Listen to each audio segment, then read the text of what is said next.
Alright, this is my CO2 area. I keep it at the back of my store so I can see all the tanks that come in. Trust me, customers will try to sneak a steel tank by you every opportunity they get.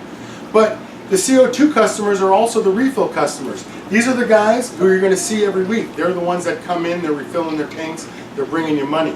How do you reward a customer like that? How do you hook up a customer like that? Because you want them to keep coming back. Every time they come back, that's a chance for you to sell them something. So here's what I do. I print up 20 water drops on the back of my business cards.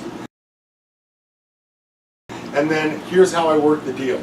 If you come in and want one refill, that's 20 bucks. But if you pay for 10 in advance, I'll do it for 17. And if you want to pay for all 20 in advance, I'll do it for my cost, $15.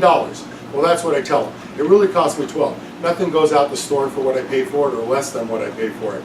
That's how this works. And that's how you can kind of reward your good customers. And if they want to buy a bunch of equipment, you can give them 5 or 10 free CO2 refills along with that too, right? Everything you can do to keep them coming back. Imagine 20 refills, that's 20 more chances to sell that customer something.